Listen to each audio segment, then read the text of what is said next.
The twin suns of Blenjeel burned harshly across the endless dunes, casting long, wavering shadows that danced like phantoms across the sand. Jedi Knight, Tia Luminara's starfighter, pierced the orange haze, engines whining against the oppressive heat as she scanned the desolate landscape below. Her mission was clear.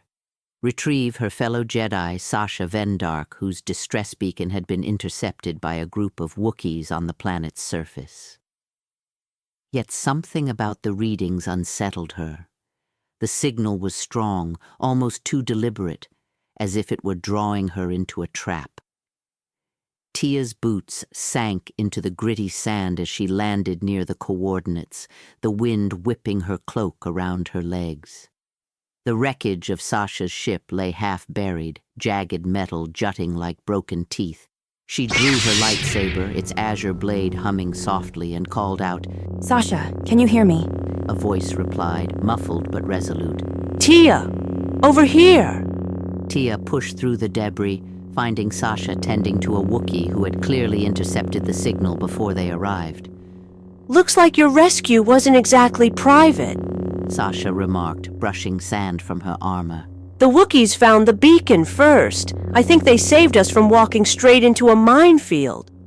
Before Tia could respond, a shadow shifted across the dunes. Private Cole, one of the Republic soldiers assigned to the mission, jogged toward them, blaster at the ready. "Jedi, you're cutting it close," he called, his voice strained but steady. The three of them exchanged hurried glances, the tension in the air thick as the scent of ozone from the nearby wreckage. Their instincts proved correct. The supposed distress beacon had been nothing more than bait. Droids, organized and methodical, emerged from the sands like predatory insects. At their head was NK-99, a towering enforcer droid whose red photoreceptors glowed with calculated menace. "We need to move, now!" Tia shouted, igniting her lightsaber as blaster fire cracked through the air. Sasha mirrored her, the blue blade carving a protective arc around Cole as he returned fire. "This is exactly why I hate desert planets," Cole muttered, diving behind a chunk of twisted hull. Tia's mind raced, calculating their odds in the terrain. "There's a ridge to the northeast. We can funnel them there." Sasha nodded, her expression grim. "Then let's make sure they don't get the drop on us again." With a coordinated burst of speed and precision, the trio sprinted across the sands, deflecting blaster bolts and dismantling droids that crossed their path. NK-99 loomed ever closer, its mechanical gait unyielding. Yet for every strike the droid made, Tia and Sasha's synchronized movements created openings, a deadly dance of light and steel against cold, calculating metal. As the sun dipped lower, casting long, sinister shadows across the dunes, the three reached a temporary plateau. They paused for a breath, hearts pounding, knowing full well the battle was far from over. The sound of whirring servos and distant blaster fire reminded them that NK-99 and whatever forces lay behind him were still coming. "We can't hold them here forever," Sasha said, wiping sand from her visor. Tia's gaze swept the horizon, the faint glint of metal reflecting the dying light. "Then we need a plan, and fast." Cole adjusted his blaster and grinned wryly. "I've got ideas. Some of them might even get us out alive." The three exchanged tense, knowing glances. Somewhere in the dunes, the droid army was regrouping. Somewhere, NK-99 was waiting. And somewhere, the truth behind that distress signal, why it had been sent and by whom, was about to make itself known. The sands of Blenjeel still smoldered under the fading heat as Tia Luminara, Sasha Vendark, and Private Cole pressed the advantage, cutting through the remaining pockets of droid resistance. Sparks flew from severed limbs of battle droids, their mechanical screams echoing faintly across the desert. Despite the chaos, a moment of grim satisfaction passed between them as they deactivated the last of the active units and captured one of the fallen droids. Its circuits were cold now, silent, but the promise of intelligence it carried offered a sliver of hope. Tia knelt beside it, inspecting the inert machine with careful precision. We need to extract what we can from this one before NK-99 rallies the others, she said, voice calm but firm. Cole crouched nearby, adjusting the blaster at his side. That thing isn't going to give up anything willingly, he muttered. But it's better than nothing. A distant rumble interrupted their focus. NK-99 had slipped through the fray, its massive frame disappearing over the dune ridges. Tia's senses tingled with unease. He's gone, but not for long. If he reaches the garrison, we'll be facing more than just a few stragglers. By the time they regrouped aboard the sanctuary, the hum of the ship's engines was a welcome reprieve from the desert's oppressive heat. Sasha and Cole debriefed Tia, recounting what they had uncovered during the skirmish. The droids weren't just here to hunt us, Sasha said, her eyes darkening as she scrolled through the data on her datapad.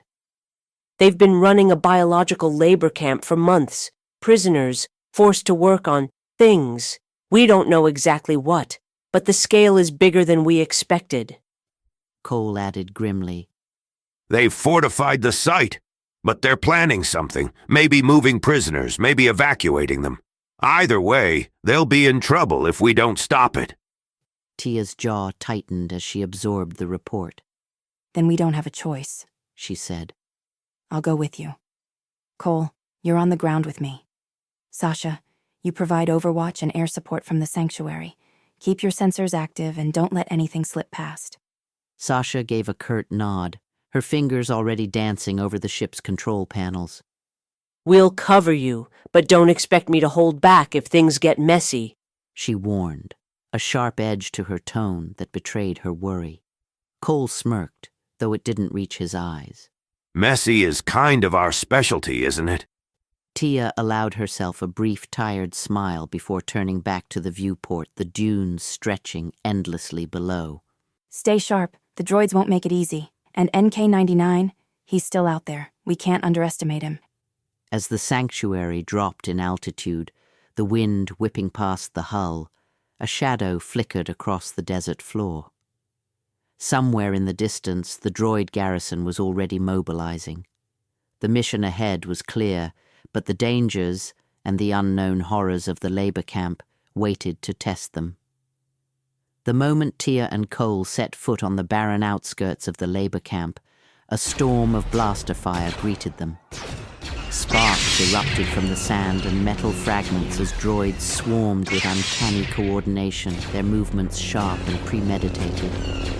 The air was thick with smoke, acrid and biting, and the heat from the burning structures made the desert itself seem to pulse with hostility. They were expecting us, Cole panted, diving behind a scorched container for cover. His blaster fired in short, controlled bursts, but each return shot seemed to drive the droids closer rather than slow them. I told you this was a bad idea. Tia didn't answer immediately, her focus razor-sharp as she deflected bolts of energy with her lightsaber, carving arcs of brilliant blue in the dusty haze. Keep moving. We're not leaving without them. Her voice carried urgency, but underneath it was a calm determination that steadied Cole despite the chaos. At the heart of the camp, NK-99 emerged, fully repaired and glinting in the firelight. Its photoreceptors glowed crimson, scanning with a predatory intelligence. It's him! Tia hissed under her breath. He knows our patterns. Cole gritted his teeth. Then we break the pattern. The battle was brutal. NK-99 moved with terrifying precision, anticipating their attacks and countering before they could strike. Tia's lightsaber clashed against the droid's reinforced limbs, sparks scattering with every strike. Cole provided covering fire, taking down smaller droids that tried to flank them, but even together the resistance seemed endless. Amid the carnage, faint cries echoed from behind the barriers of the camp. The prisoners, hollowed, exhausted, some barely conscious, clung to the hope of freedom. Tia shouted over the din. This way! Hurry! By sheer force of will and careful coordination, they managed to shepherd a portion of the prisoners away from the immediate threat. Their escape was narrow, every step marked by blaster fire and the thunder of NK-99's relentless pursuit. Cole stumbled over debris, and Tia caught him, pulling him to cover. We're almost clear, just a little further. But even as they scrambled to safety, Tia knew that leaving NK-99 and the remaining droids alive would mean the mission, and any survivors could be in jeopardy. With a heavy heart, she made a decision that no Jedi wanted to make. Reaching for her comlink, she called Sasha aboard the sanctuary. Prepare for orbital strike. Full demolition. She said, her tone steady despite the weight of what she was about to do. From the ship, Sasha's voice trembled slightly. Tia, wait! You can't... Do it! Tia interrupted. If we don't, they'll rebuild and track us. We've saved who we could. This ends it. Now. The ground shuddered violently as the nuclear charge detonated, fire and debris erupting into the sky. Waves of heat radiated across the desert, consuming the remaining droids and the structures they had fortified.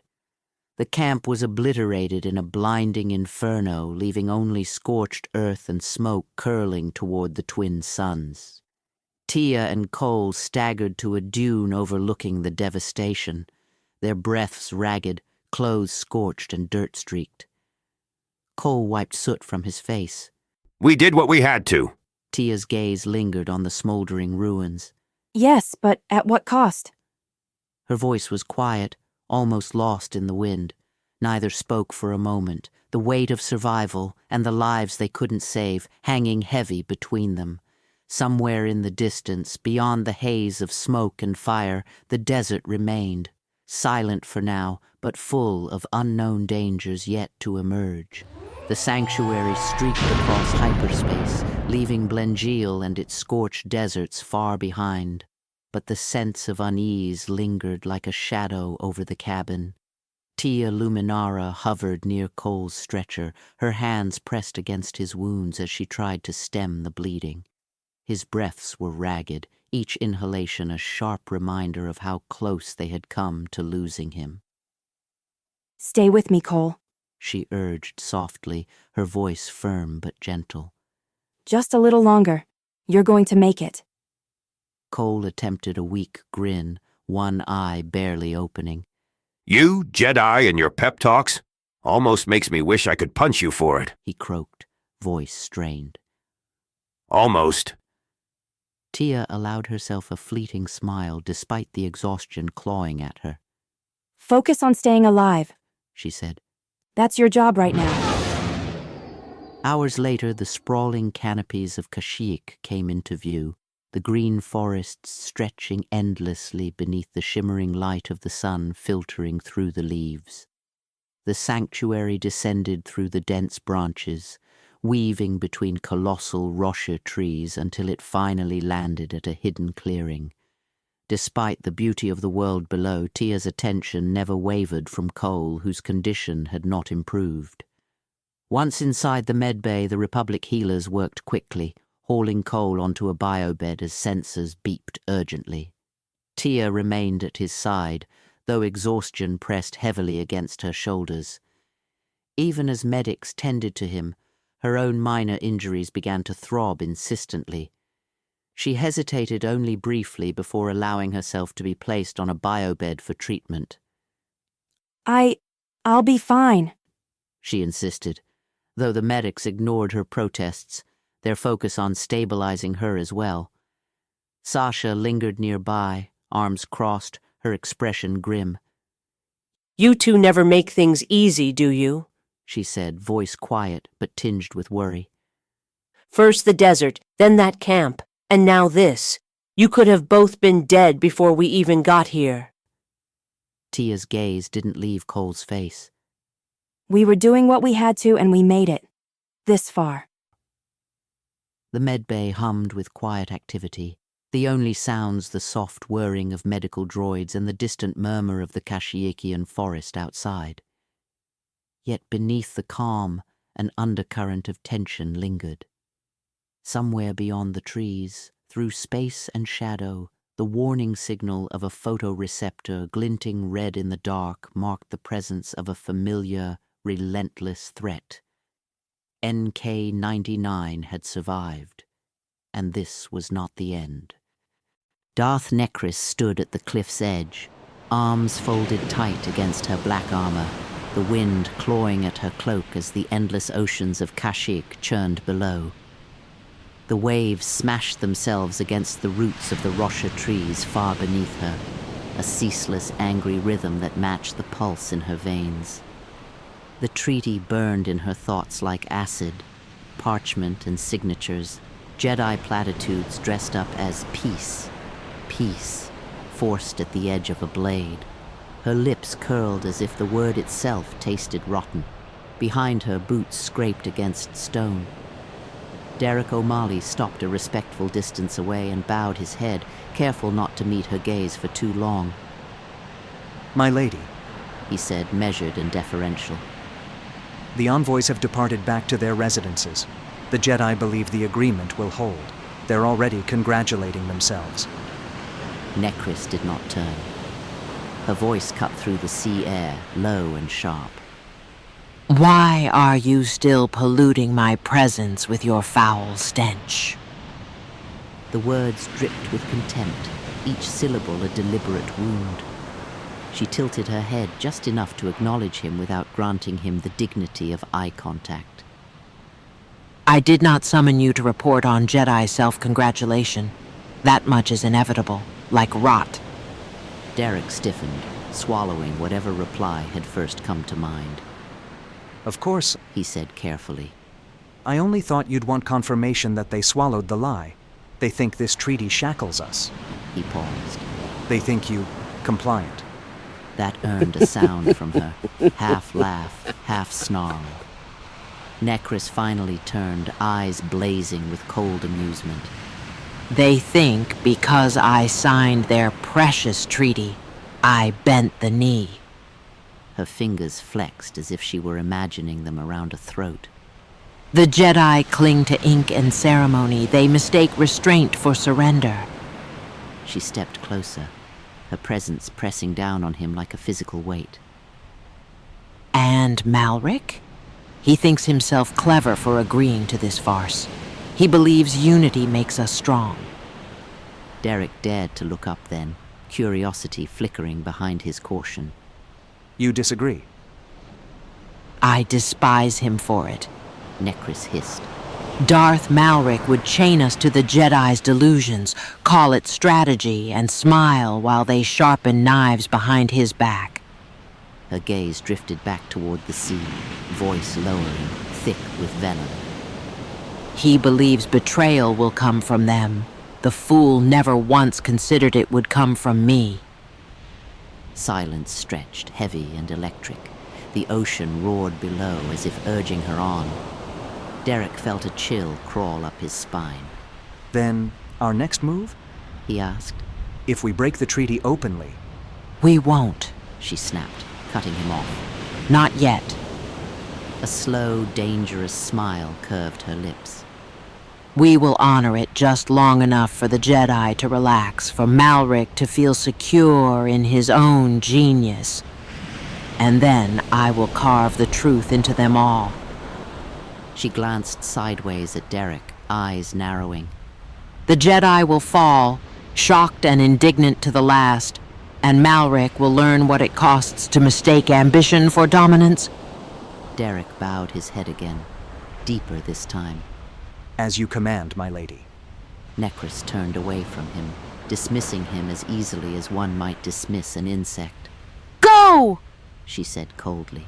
Carry my will, and do not test my patience again by lingering where you are not wanted. As he retreated, she remained at the cliff's edge, staring down at the furious sea, already imagining the moment when betrayal would crash just as violently, washing away Jedi, Sith, and treaty alike.